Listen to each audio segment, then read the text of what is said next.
Jayam Vishnupad Paramahamsa Prabhajakacharya Stotra Saptashi Shrimad His Divine Grace Bhakti Siddhanta Saraswati Thakur Maharaj Srila Prabhupada Ki Jai.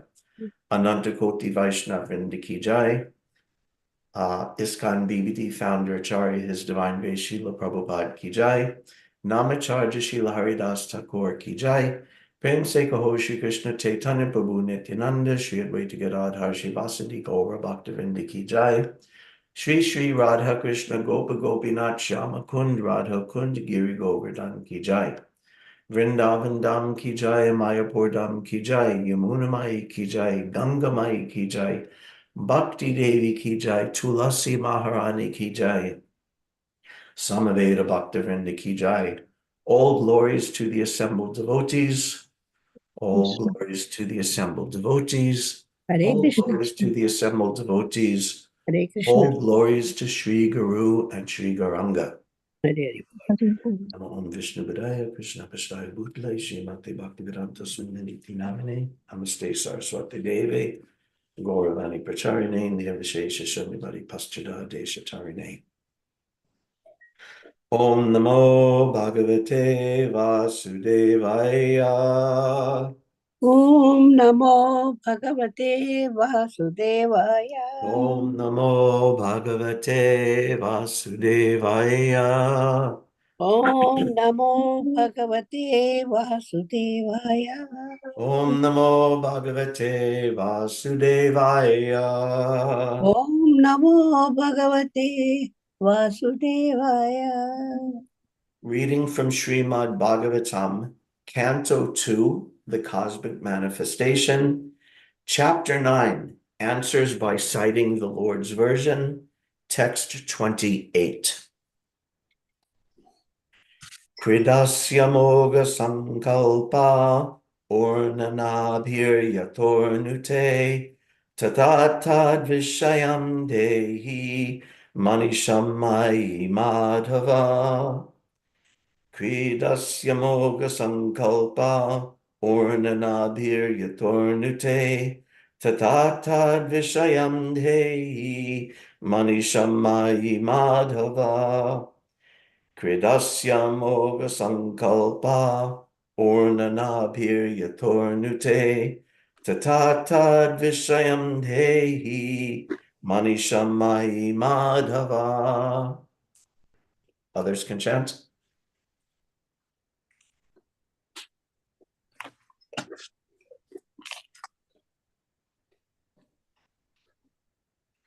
Hridasya Moha Sankalpa Urnanabhir Yatornute Tatha Tad Vishayam Dehi Manisham Mai Madhava.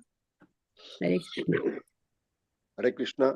Kidasha Amoga Sankalpa Urnanavir Athornute Tatha Tad Vishayam Dehi Manishamai Madhava. Hare Krishna. Krishna. Hare Dasya Amoga Sankalpa Urnanabhir Yatarnute Tadha Tad Vishayam Dehi Manishemai Madhava. Hare Krishna.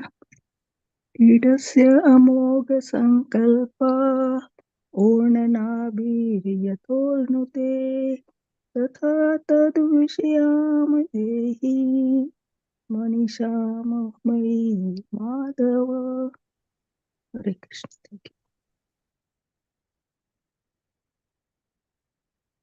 Anyone else? Okay, word for word translation. Kridasi, as you play. Amogha, infallible. Sankalpa, determination. Ornanabhi, the spider. Yata, as much as. Ornute, covers. Tata, so and so. Tat vishayam, in the subject of all those.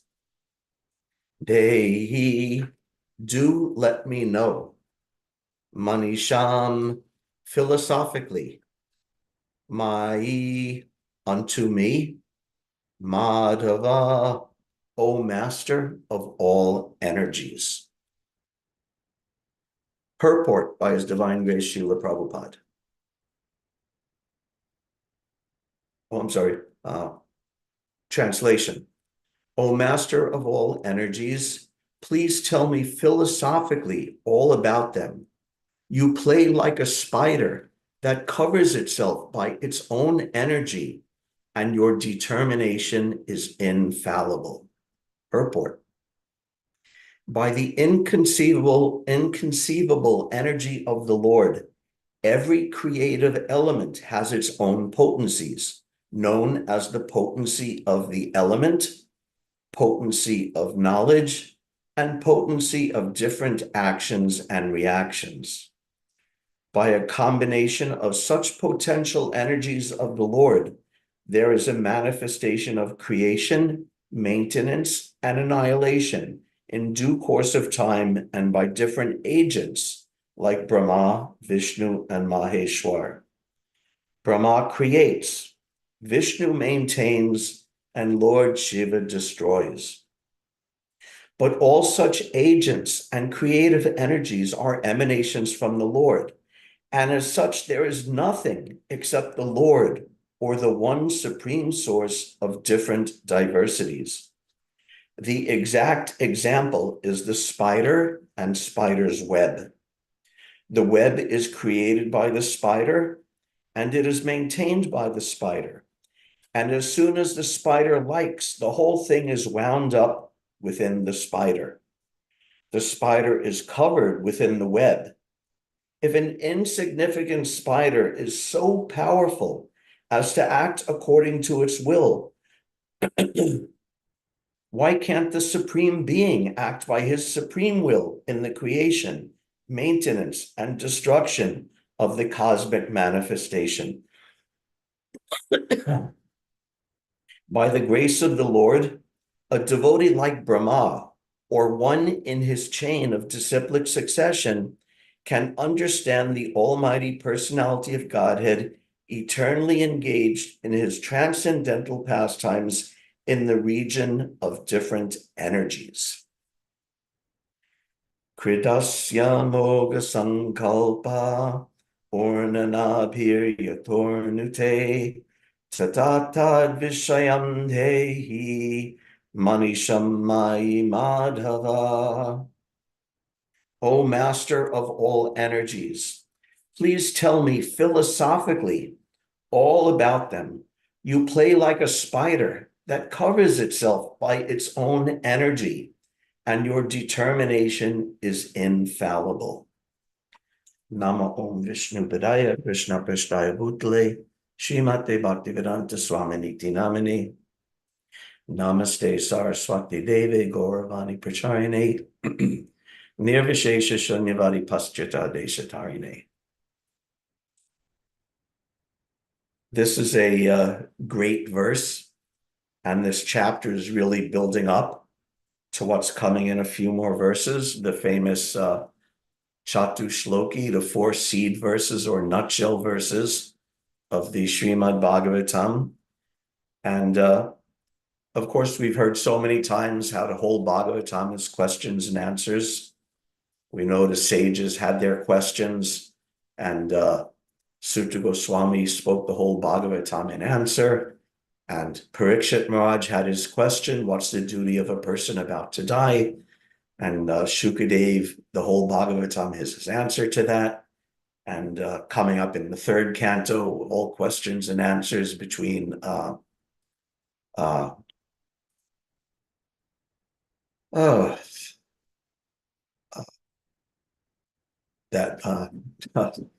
it's escaping. Oh, Maitreya answering the questions and answers. So all of that going on, and Prabhupada is always emphasizing this questions and answers. A few weeks ago, when I gave class, we read this, that the birds in the trees every morning, they're asking their questions and answers, and the businessmen in the marketplace and the husband, everyone's asking questions and answers. And the perfect question and answer is about Krishna. So here, Lord Brahma is asking that question. Tell me philosophically. This is interesting. Manisham. Manisham means with the mind or with the intelligence. Manisham, thoughtfully. And Prabhupada very nicely here translates it as philosophically. So he's asking, philosophically explain all about you and how you manifest your different energies. And that's the answer given in the Chatushloki, is explaining Krishna and his energies. So this is a very important point, very important question. And to explain it philosophically, not just sentimentally, not just generally, but to understand it deeply, Krishna's energies. Prabhupada mentions that every creative element has its own potencies, known as the potency of the element, potency of knowledge, potency of actions and reactions. So there's, I've seen this term like Kriya Shakti, Jnana Shakti, and Krishna's energy, Kriya Shakti, by which he accomplishes things. Jnana Shakti is energy of knowledge. So all of these things are different potencies of the Lord. And again, there's the other division of Krishna's potency, that Vishnu Shakti Paraprokta, Kshagyakya Tatak Para, Avidya Karma Samyamya, Chitya Shaktir Ishite, that Krishna's energies are also divided in three: his spiritual potency, by which he runs and maintains the entire spiritual world; his marginal potency, which is us, we living entities, all living entities in every species of life, Kshetra Tatak Para. And we're also Tatak Para, we're also spiritual, like his pure spiritual potency, but we're very tiny, minuscule, minute, and therefore we can fall down if we choose to take shelter of the material energy. And avidya karma samyamya, the material energy, which is comprised of ignorance and fruit of activities. And the example given, which I love so much, this example, the example given in this verse, Lord Brahma is giving the example that Krishna is like the spider. The spider is a complete unit being, but it gives out an energy. It produces from its own body this web, and then it plays on the web, it manifests the web, it maintains the web, and when it chooses, it can wind up back within itself, the entire web. The Sanskrit for a spider is interesting. Orna nabi. Orna means like wool or weaving or fiber or cloth, orna. And orna nabi, nabi means the belly or the navel. So from within itself, from inside its belly, the spider manifests out this web and makes so many amazing constructions. Anyone who sees a spider web, a spider is so tiny and so insignificant, and its intelligence is so minimal. Its brain, to whatever extent it has a brain, is going to be so tiny, so insignificant, but somehow or other it has this mystic potency. Prabhupada said every animal has some sort of mystic potency, just like a bird can fly in the sky. We can't do it, but a bird has that mystic potency to fly in the sky. Or we can't move through the earth, through solid, but a worm can move through solid earth. Or a bird, a fish can live in the water, which we can't do. So every animal has this mystic potency. And specifically, this mystic potency of the Orna Nabi is quite incredible. Even just forget spiritual life, just materially speaking, what an incredible feat that it produces this amazing substance of spider web, which is so powerful, so strong. It's so thin, so we can break it. But per its weight, it's so powerful and so durable and strong. And it produces this web, and not only makes it, but it weaves it into these amazing architectural marvels of the web, especially you go out in the morning and when the dew is on the ground, you can see these beautiful, amazing forms of the orb like this, and it has the radii coming out from the center and there's going around and around in a spiral to make this beautiful construction, amazing construction. And when the spider web is done, it can withdraw the web. It can, its creation, it came from its own existence, from its own body. It comes out apparently, seemingly, as now a separate entity or separate structure. And when it chooses, it winds it back up within itself. So this is an amazing, a really good analogy. Prabhupada has said before about analogies that and Aristotle has also discussed this in his discussions of logic, that a good analogy is when there's the maximum number of similarities between the two things being analogized. So this analogy of the spider is a very terrific analogy. And it's so good that it's actually used several times, at least like half a dozen times in the Bhagavatam. This analogy of the spider and its web is used to describe Krishna and his energies, and also in the Katha Upanishad, and I'm not sure, perhaps in other Upanishads or Puranic literature, it's also used. So to understand this and to shine a little light on the different points that Srila Prabhupada is making in his purport, I wanted to look at the other instances in the Bhagavatam where this analogy of the spider and its web are used. And to start, we'll start with the last time in the Bhagavatam that this is used. So first we'll do last. The last one is in the 12th canto, near the very end of the Srimad Bhagavatam, in the eighth chapter of the 12th canto. May have heard of the great sage Markandeya Rishi. This Markandeya Rishi is a very amazing sage. He compiled the Markandeya Purana, so many things. Actually, his father, Mirkandi, was going to have a son, and he asked for a boon to have a son. And Lord Shiva said, yes, you can have a son, but you have to choose. You can have a son who is a fool and a rascal, but will live a very, very long life. Or you could have a son who is the most learned and most qualified and most expert sage, but he will die when he's 16 years old. 16 years. So Merkandi thought, what's the use of having a son who's a fool and rascal? Okay, I'm sad he'll die young, but let me have a qualified son. So Merkandi, his son Markandeya means son of Merkandi. So he grew up and became beautiful in physical form and an amazing sage, so learned and austere and perfect in devotion in every way. And then at the time he came 16, he was about to die. So he performed very intense worship of Lord Shiva. And without going into all the details, he was saved from having to die. Actually, Yamaraj himself came, he was worshiping Lord Shiva, so the Yamadutas were afraid and thought it improper to approach Markandeya to call him to the realm of death. So the Yamadutas wouldn't do it. So Yamaraj himself came and tried to do it. And actually, Lord Shiva fought him and actually killed Yamaraj. So Yamaraj, who was the Lord of Death, he was killed.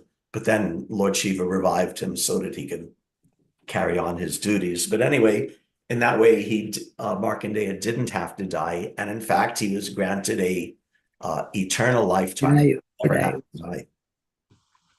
And he was a great devotee. He worshipped Lord Shiva, but he was also a great devotee of Lord Vishnu. And he worshipped the Lord very intensely. We know also the story. After he worshipped the Lord, he prayed to him, let me see the manifestation of your energies, of your Maya, my Lord. So just like we're discussing here about Lord Krishna's various energies, so Markandeya prayed, let me see the manifestation of your energies. And Krishna granted him this incredible vision of the whole creation and then its ultimate pralaya, its ultimate destruction. And at the time of destruction, the whole universe is dissolved in water, And Markandeya is like floating and bobbing and drowning and swimming in this ocean of universal destruction. And on that ocean, he sees a banyan leaf. And on that banyan leaf, he sees Krishna in the form of a little baby sucking his own toe. And then he sees everything, the whole creation within the body of that little baby, almost not with the exact devotion of Mother Yashoda, but a little bit similar to Mother Yashoda's vision of seeing the whole universe within Krishna's mouth. And so this was all revealed to him. So what an amazing devotee. And in fact, in order to get that darshan of Lord Vishnu, he performed very intense devotion and meditation and austerities. And we know sometimes when a sage starts performing very intense austerities, what happens? The demigods in heaven start becoming worried and even start becoming envious. And there are so many stories in the Bhagavatam, in the Mahabharata, where a sage is meditating and the demigods, they come down and they send some apsara, right? Some heavenly, beautiful woman to tempt him, to get him to fall down from his austerities so that the demigods won't feel threatened. Because an envious person, that's what they want to do. They want to cut down someone else. So they tried this with Markandeya. They brought down Gandharvas playing music and beautiful apsaras. And one apsara in particular was so beautiful, and she was singing and dancing to Markandeya as he was performing his austerities. And even it was arranged that for the wind to blow, and it blew away the clothes of the it blew away the clothing of that dancing apsara. And Markandeya, unlike so many other sages before him, completely unmoved, not the least bit disturbed in his meditation. And he didn't burn them to ashes, as some sages have done, but the demigods, in fear, realizing that they couldn't make him fall down, they became afraid, and they paid their obeisances and apologies and left. So this is an amazing person, this Markandeya, a tremendous, excellent devotee. And he did this. He prayed like this then after that, he got the vision of the Lord. And actually, Narayan Rishi, the twin form of the Lord, came before him. And that's where he requested to see the Lord's energies. But when the Lord appeared before him, he offered prayers. He said, "O Supreme Personality of Godhead, these two personal forms of yours have appeared to bestow the ultimate benefit for the three worlds, the cessation of material misery and the conquest of death." And Markandeya Rishi knows a little bit about the conquest of death. "My Lord, although you create this universe and then assume many transcendental forms to protect it, you also swallow it up, just like a spider who spins and later withdraws its web." So Markandeya Rishi had this realization of the Lord and his energies. And because of that, he was deathless. Janma karma chame divyam evam yo veti tatvatata chaktam deham punar janma naiti mameti sorjana. This is how you become free from death and from the cycle of repeated birth and death, by understanding the Lord and his activities. And to understand the Lord and his activities, you have to understand his energies. And Markandeya Rishi, with these prayers, is understanding that, yes, he understands the relationship of the Lord and his energies and how he uses them, how he spins them out like a spider's web and maintains it, and then wraps it back up within himself. This is the Manishinam. This is the philosophical understanding that Markandeya Rishi has, and which enables his deathlessness and his great devotion to the Lord. So that's one instance where this spider analogy is used.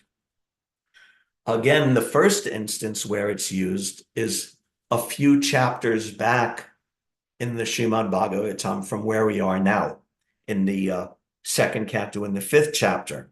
We may remember, not too long ago, how Narada Muni approached Lord Brahma And he approached him and said, you seem, Lord Brahma, my father, you seem so powerful. And you yourself seem to be creating and maintaining this whole universe. And so Narada Muni offered prayers to him, and he prayed to Lord Brahma. Atman bhavaya se tani na parabhavayan swayam. Atma shaktim avastabhya ornanabhir ivaklama. That same word, ornanabhi. As the spider very easily creates the network of its cobweb and manifests its power of creation without being defeated by others, so also you yourself, by employment of your self-sufficient energy, create without any other's help. Now, there's two interesting things here. One is that Narada Muni is saying this to Lord Brahma, not to Lord Vishnu. So one understanding is that this is, in a sense, proper, because as Prabhupada says in the today's purport, Brahma creates, Vishnu maintains, and Lord Shiva destroys, but all such agents and creative energies are emanations from the Lord. And as such, there is nothing except the Lord or the one supreme source of different diversities. So one understanding is that Lord Brahma, this is true of him, that he's also manifesting his energies because he's a representative, a guna avatar of the Lord for this purpose. But another way of looking at it is that Narada is making a big mistake here. And in fact, a couple of verses later, when Lord Brahma responds, he indirectly calls Narada Muni a fool. Lord Brahma responds to him, Tasmai namo bhagavata vasudevaya dhimahi yanmayaya durjayaya mam vedanti jagat gurum. I offer my obeisances and meditate upon Lord Krishna Vasudev, the personality of Godhead, whose invincible potency influences them, the less intelligent class of men, to call me the supreme controller. So Narada Muni is inquiring, you seem to be the supreme controller, manifesting your energies just like a spider. And Lord Brahma responds that someone who thinks I'm the supreme controller and not Lord Vishnu, not the supreme personality of Godhead, is less intelligent. So indirectly, not very indirectly, almost directly, Lord Brahma is calling Narada Muni a fool for making this mistake, for mistaking Lord Brahma as the creator rather than Lord Vishnu. So this is sharp. And of course, Narada Muni is the greatest spiritual master, and he's also a great disciple, so he can take this and learn from it, from the spiritual master. Just like also in Bhagavad Gita, Krishna also does this to Arjuna. Ashochanan vasochas tvam pragiva damscha vasase gatasuna gatasamcha nanu shochanti pandita. You're speaking learned words, but you're lamenting for that which no learned man will lament for. So as Prabhupada put it several times in lectures, he says, Krishna is calling Arjuna damn fool number one. So sometimes we need this. We need a little insult, some sharp words to wake us up, to recognize this. And this is the spiritual master's right, not to just insult willy-nilly like a rascal or something. Prabhupada also said that the demons in general are very expert at insulting others. So it's not like that, but occasionally the spiritual master can speak very strongly to instruct the disciple.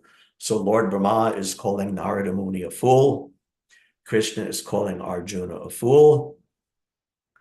One funny story, when the Vrindavan temple was being built, still under construction, and maybe most of you or all of you have been to Vrindavan temple, and there's a path, a tiled area that goes around the temple where you can walk, chant your japa and circumambulate the temple, or every morning they also take the little Prabhupada Murti out, if they still do that, I'm guessing, and do a procession around the temple.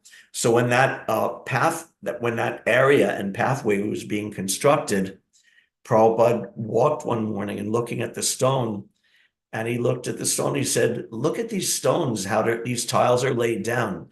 This is not done in a nice pattern. It's just It's just like a weird arrangement. It's not a nice pattern of the stones.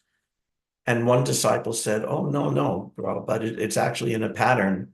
Maybe you're not seeing, but it's actually in a pattern. And Prabhupada said, no, these are all rejected pieces of stone that the contractors used, and they're cheating you. And it's not in a pattern. And the disciple again tried to explain to Prabhupada, but Prabhupada, no, you see like this, it's arranged like this. It's actually in a pattern. It's actually a nice pattern. And Prabhupada said, yes, it is a fool's pattern, and you are a fool. So Prabhupada could do that also sometimes, not very often, but occasionally be very strong like that and speak like that. You're a fool when you're mistaken. And even Chaitanya Mahaprabhu, when he met with Prakashananda Saraswati and the Mayavadi sannyasi Prakashananda Saraswati said, you're a sannyasi, you're a young man. How come you're not studying Vedanta? And Chaitanya Mahaprabhu said, Guru Mori Murka Deki Karila Shashan, said, my spiritual master, he considered me a great fool, and therefore he chastised me. And he said, you're such a fool. You don't bother learning Vedanta. You simply worship Krishna and chant Hare Krishna and dance in ecstasy, and that'll be good for you because you're a fool. Chaitanya Mahaprabhu is the Supreme Personality of Godhead. Aishwarasya Samagrasya Viryasya Yasasa Shriya Jnana Vairagayos Chaiva. He's the reservoir of all knowledge, but he very naturally and even happily accepted this. Yes, my spiritual master considered me a fool. This is very good.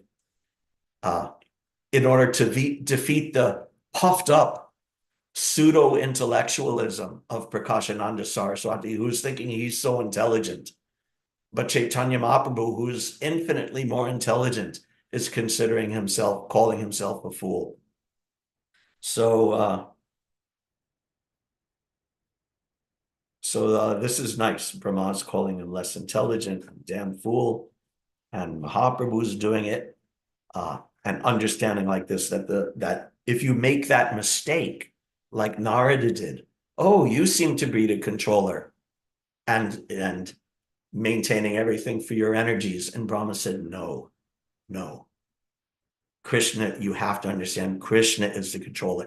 I'm not the spider. I'm nothing. Krishna is manifesting all the energies. And in fact, Lord Brahma himself is one of those energies of Krishna.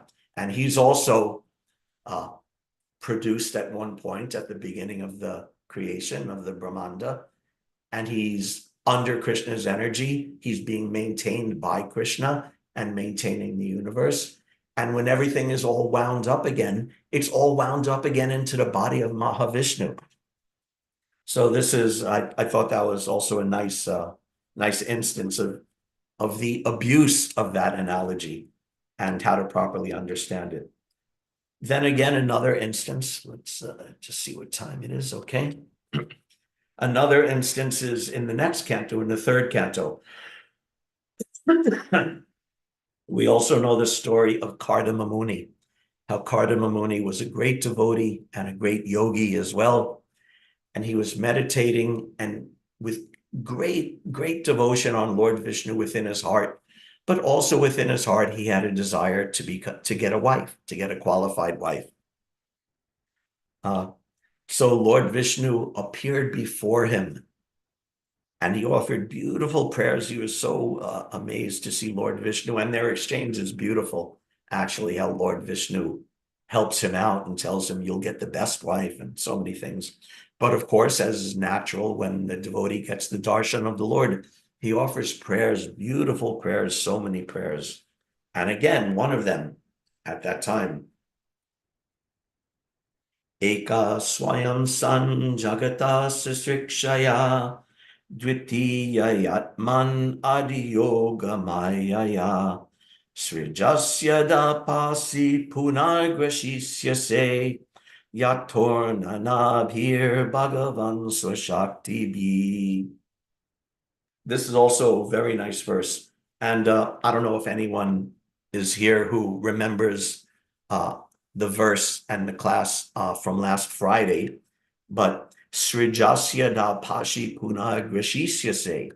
On that Friday's verse, we are hearing how Lord Krishna creates Srijami and how he also winds everything up, Grashyami or Grashyame. I can't remember the exact Sanskrit, but these same exact words are in this verse, that he's saying Srijasyada, he's the source of the creation, and Grashisya, he winds it up or he devours it back up at the time of annihilation. So those same words are being used as a few verses, as in the verse a few texts ago.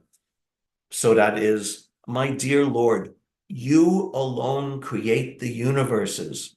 O personality of Godhead, desiring to create these universes, you create them, maintain them, and again wind them up by your own energies, which are under the control of your second energy, called Yoga Maya. Just as a spider creates a cobweb by its own energy and again winds it up. So this is also very beautiful use of the spider analogy, and there's a couple of additional points here to take note of.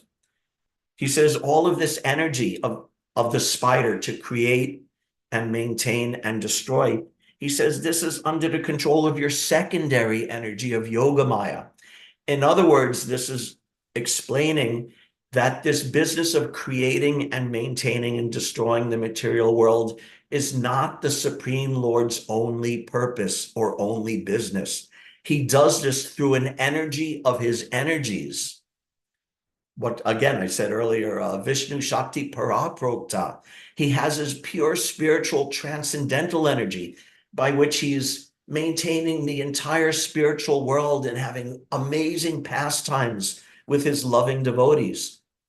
So this business of the spider-like creation of the web and maintenance of the web and winding it up again as an analogy for the creation of the spiritual world, this is just one part of Krishna's energies. In other words, there's so much more to know about Krishna than just creation. And also in the purport, Prabhupada explains, he takes the opportunity of this verse to explain that this means that Krishna is not impersonal. And he says that also in today's purport.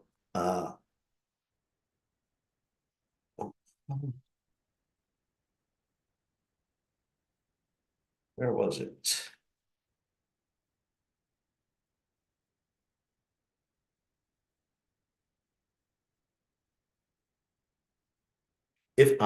If an insignificant spider is so powerful as to act according to its will, why can't the Supreme Being act by his supreme will in the creation, maintenance, and destruction of the cosmic manifestation? So the spider is a creature who produces this amazing, we said earlier how amazing, almost mind-blowing the biology of the spider and the behavior of the spider is. So if an insignificant spider can make this incredible creation, how foolish to think that this cosmic manifestation has no personal reason for existence, has no one watching over it and maintaining it and ultimately destroying it. So Prabhupada takes a good opportunity in the purport there to explain that there's nothing impersonal.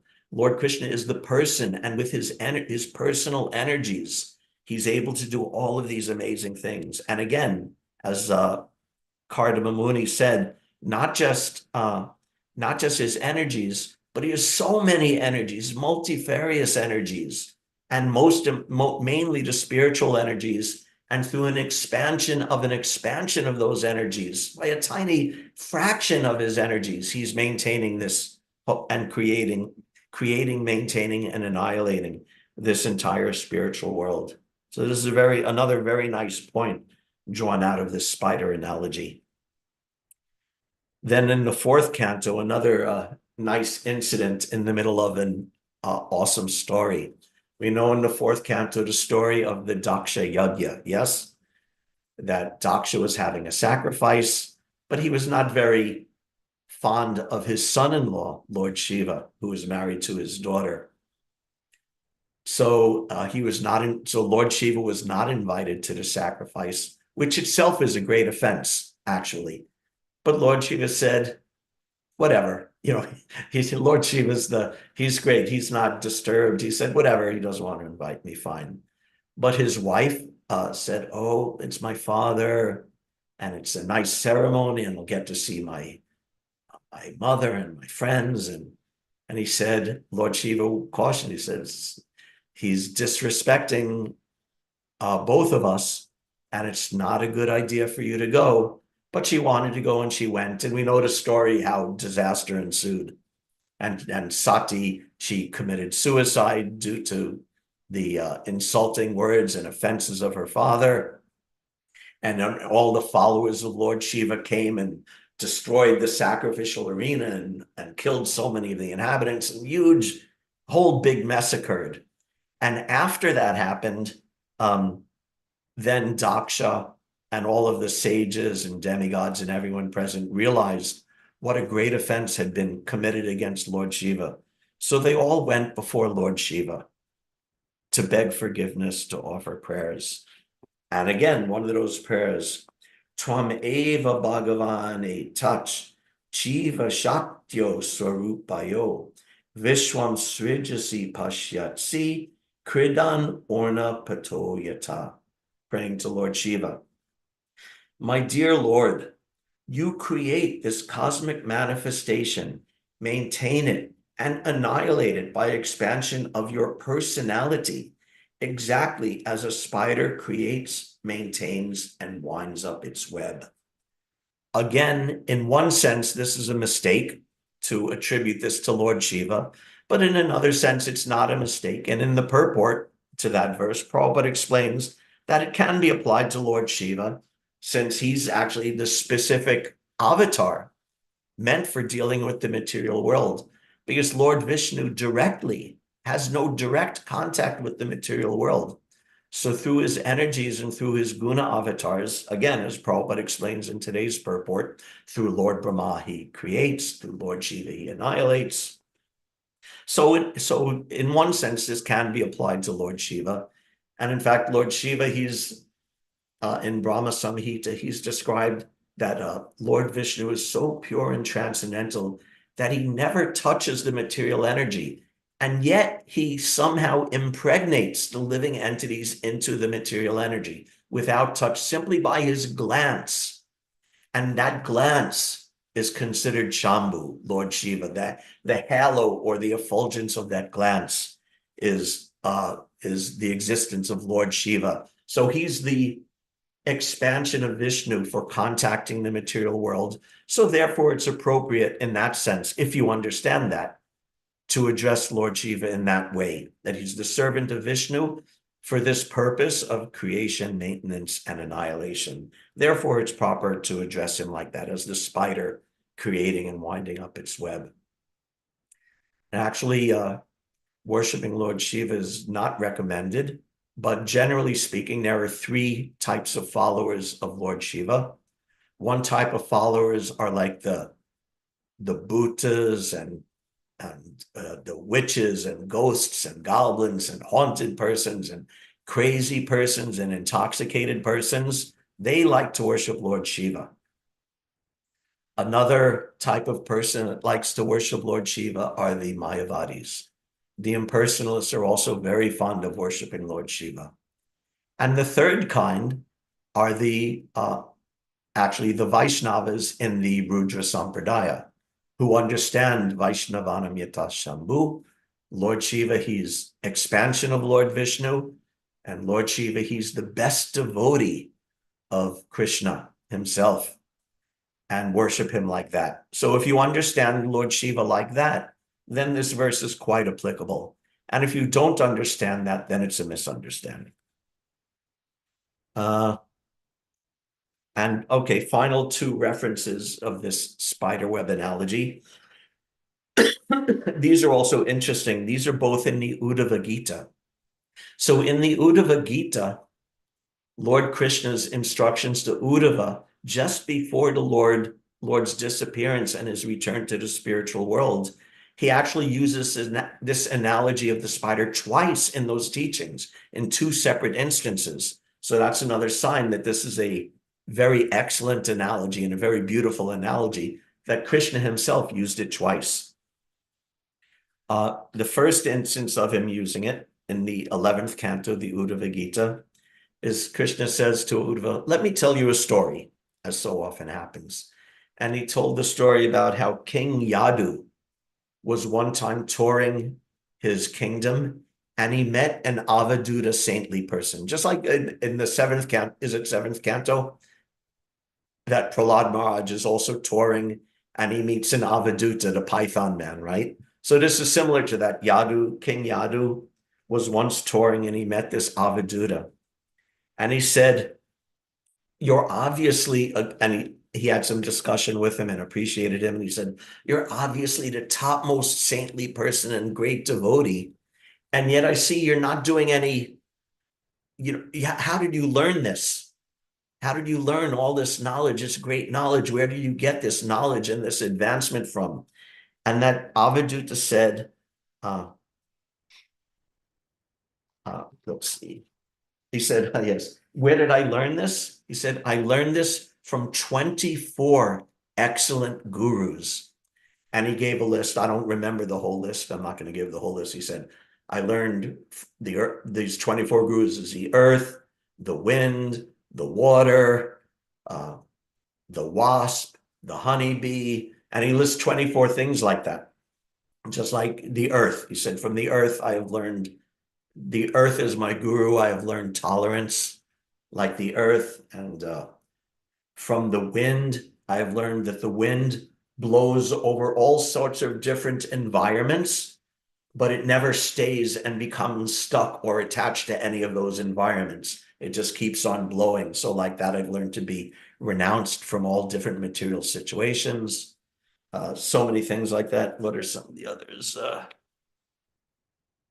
The moon was one of those 24 gurus. And see, I look at the moon, I see sometimes it's growing and waxing and becomes full, and sometimes it's waning and becoming a half moon, a quarter moon. There's this sliver, and then it even disappears for a night. And yet the moon itself remains unchanged. So from that excellent guru of the moon, I've understood that the spirit soul is constant and eternal and unchanging, even while the external image of the body is changing and going through so many changes. One of his excellent gurus was the prostitute Pingala. And we may have heard that story also of the prostitute Pingala, who went out to try to find some customers for her business, and no one was taking. And in the end, because of all those refusals, one after another, she ultimately said, give it all up. And she became completely renounced and became a great devotee after that. So anyway, he had all these excellent gurus. And one of those gurus, 24, was the spider, of course. And this is also very interesting. From the 11th, chapter 11 of the 11th canto. O subduer of the enemies, at the time of creation, the personality of Godhead expands his own transcendental potency in the form of time, and agitating his material energy Maya, composed of the 3 modes of material nature, he creates the Mahat Tattva. So the Mahat Tattva is like the sum total, unmanifested form of the sum total of the material energy. But in the shloka, the Sanskrit word for Mahatattva is sutra. Sutra means thread. So the Mahatattva is called the thread because it's just like sutramani gana eva, just like jewels are strung or pearls strung on a thread. When you see like neck beads, they're strung on a thread. I'm showing you my neck beads, but if you look at them, you don't see any thread, right? You only see the neck beads. So similarly, this Mahatattva is the unmanifest form of material energy upon which the whole material creation is being maintained. So therefore, that Mahatattva, one name for it is Sutra. And Sutra also means thread. So remember that. Next text. According to great sages, that which is the basis of the 3 modes of material nature and which manifests the variegated universe is called the Sutra, or Mahatattva. Indeed, this universe is resting within that Mahatattva, and due to its potency, the living entity undergoes material existence. And finally, next text. Yatornanabhir, again, ornanabi, that word is there. Yatornanabhir hridayad, ornam santatya vaktrata, taya viritya bhuyastam, grasatyevam maheshwara. Just as from within himself the spider expands thread through his mouth, plays with it for some time, and eventually swallows it. Similarly, the Supreme Personality of Godhead expands his personal potency from within himself. Thus, the Lord displays the network of cosmic manifestation, utilizes it according to his purpose, and eventually withdraws it completely within himself. So this point about the sutra, how the sutra, the Mahatattva, maintains everything, but like the neck beads, is not visible like the thread of the neck beads. Remember that point. Then the last instance is a little later in the Uddhava Gita. This is near the end of it when Krishna is just giving some general instructions. And he says, Krishna says to Uddhava, just as a spider brings forth from its heart its web and emits it through its mouth, the Supreme Personality of Godhead manifests himself as the reverberating, primeval, vital air, comprising all sacred Vedic meters and full of transcendental pleasure. Thus, the Lord, from the ethereal sky of his heart, creates the great and limitless Vedic sound by the agency of his mind, which conceives of variegated sounds such as the sparshas. The Vedic sound branches out in thousands of directions, adorned with the different letters, expanded from the syllable Om, the consonants, vowels, sibilants, and semivowels. The Vedas is then elaborated by many verbal varieties expressed in different meters, each having 4 more syllables than the previous one. Ultimately, the Lord again withdraws his manifestation of Vedic sound within himself. This I found especially beautiful, actually, that Krishna, he's manifesting not just this material world, but all of the Vedas and Vedic knowledge are also produced from him, directly from him, from his energy. And he manifests them and spins them, just like a spider spins a web. So Krishna is spinning out sound from his body, and the Omkar comes and he spins it and manipulates it and weaves it into this beautiful web of all the Vedic knowledge. And he maintains it and spreads it all over the world through himself and through his devotees. He's spreading it and maintaining it.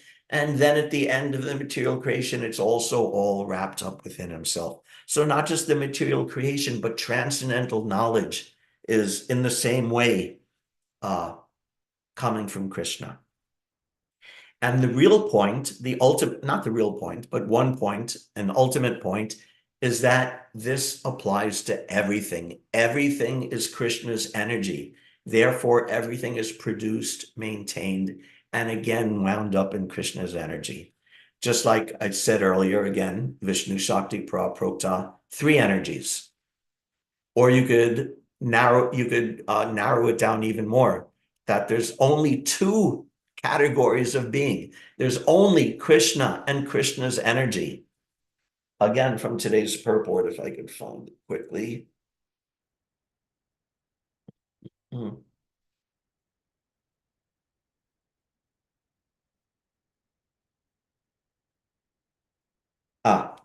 Brahma creates, Vishnu maintains, and Lord Shiva destroys.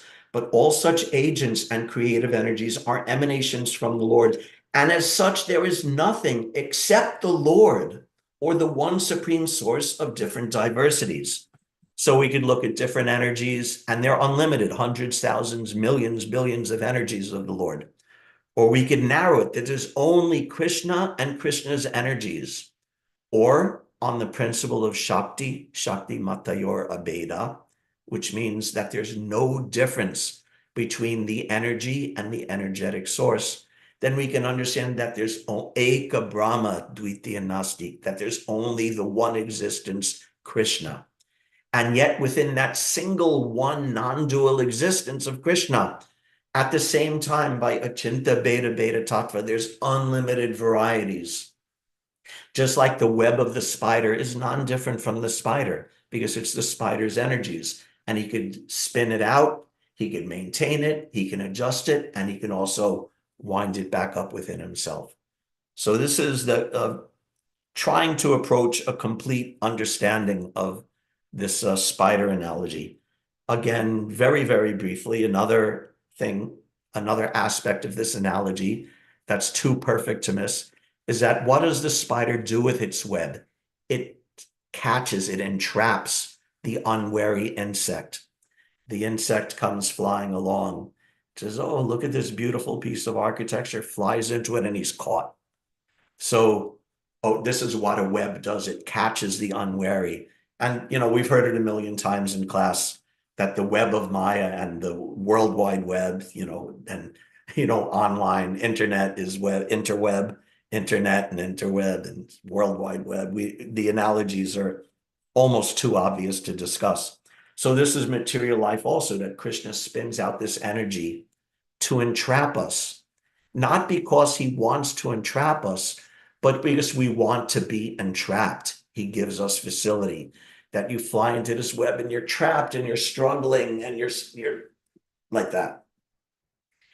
And the other point, again, like this sutra, the thread is invisible. So if you see a beautiful web, you may not see the spider. You'll just see the web, but the spider, or at least some species of spider, they spin a web and then they go some distance away and they hide, like behind a leaf. But they have one thread coming from the web that goes to the spider, and they maintain that contact of that one strand out of this complex web. And if an ant walks on it, through that one thread, they immediately feel the vibration and know, an ant is there. So similarly, this whole material creation is so amazingly arranged with all detail. And if we're foolish, then we don't see Krishna, because Krishna is hiding himself a little bit. He's not making himself obvious. But if we're intelligent, we can understand, this whole web is here. That means Krishna is there maintaining, controlling, and winding up all of it.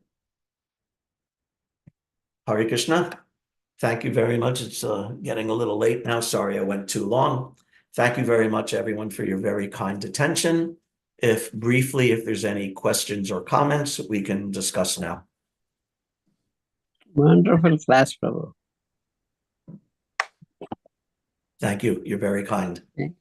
Thank you very much, Prabhu. That was you arranged the class very nicely around the using the analogy to build the class. And so that I'm really grateful for that, because I would have never known the different references, because I've actually always loved that analogy of the spider, and it does come up pretty regularly. Very, very good. I've always and the way enjoyed you it. were saying Krishna himself used it twice. So and Prabhupada is always telling us that we have to follow the footsteps, and we have to learn from how they are doing things. There were just a lot of things, and then the visualization, the way you explained it, was very nice. The two things that really stuck out to me today was the sutra. I've read it so many times, but today, just putting the beads up like that and saying, I am behind everything. Everything is strung on what you cannot see. Yeah. Today I sort of saw it. My question is, the foolish person doesn't know it's there, and the devotee knows it's there. He's there. So until now, it was more like an acceptance, because this is what authorities have told me. But today, I think it became clearer in my head how to actually understand it. The question is, you were talking about the Rudra Sampradaya and how devotees, Vaishnava devotees. So can you just explain that a tiny bit more, please? They pray to Shiva as the greatest devotee. Yes. I don't actually know much or anything about the Rudra Sampradaya. And actually, the Rudra Sampradaya, unlike the other three Vaishnava Sampradayas, there's very little known about it. There's no original works still available by, who is it, Nimbarka, I think, who is the Acharya of it. And so Vishnu there's Swami. Vishnu Swami, yes. I'm sorry, thank you. So I don't know much about it, and I don't think there's very much about it. Actually, the Rudras, that Sampradaya was actually almost lost. But then at the time of Vallabhacharya, he associated himself with that Sampradaya and sort of revitalized it. But there's not actually much information about it. All I really know is that its head Acharya is Lord Shiva himself in his position as a devotee. Yeah. And those who are the Vaishnavas worship him like that as a devotee. Like all of us, we go to Vrindavan and we want to go see, Mahadev, the different Shiva lingas, not because we're demigod worshippers, but because we understand his relationship with Krishna. So that's how devotees understand. And other people, even perhaps the majority of people who worship Lord Shiva, misunderstand in different ways. Just like this is not very flattering, but I'll tell a story. Before I was a devotee, when I was still, sort of sinful and hippie-ish and everything, I was reading Ram Dass, Richard Alpert's book, Be Here Now. And in it, he had a prayer. It's just like we have prayers we recite, like Mahaprasade Govinde before we take prasad. So he included a prayer in Sanskrit to Lord Shiva. Before you smoke ganja, you recite this prayer. So I was actually doing that for a little while in my ignorance. So that's not understanding the position of Lord Shiva. Whereas proper understanding is that he's the greatest Vaishnava and we worship him in that way. Yeah. Thank you. Thank you, Mother. Hare Krishna. Anything else? Question or comment? So what is that Brahma Samhita sloka you were telling, Prabhu? Is that Srishti Sthiti Pralaya Sadhana Chakrika? No, not that. Refresh my memory. What exactly was I saying from Brahma Samhita? I don't remember now. Right away, I forgot. I can't remember the sloka. Some sloka you were saying in Brahma Samhita. You said you couldn't get it. Yeah. I can't remember exactly what I was saying about it, and I won't be able to remember the verse. But if I think of it, I'll message it to you. I can't remember the exact. Okay. What can you remember what I was discussing about at that time? I think it was about that, Brahma and Shiva are Yeah. Gunavtaras. They are doing this for Krishna. Yeah, I can't remember. Maybe it's Shrishti, Sthiti, Pralaya.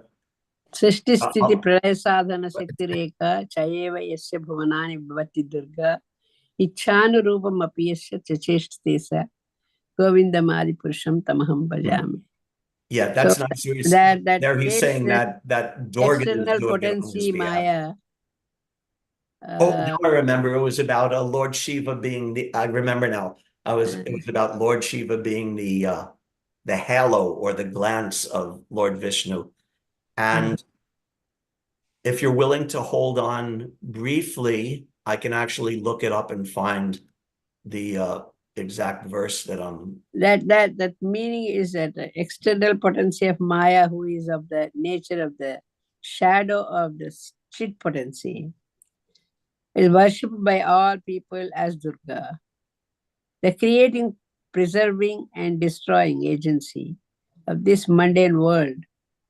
That is what the God I adore, the primeval God. Actually, here's the verse I was thinking of. This is 5:8 of Brahma Samhita. 5:8. Let's see. The divine plenary portion of Krishna creates the mundane world.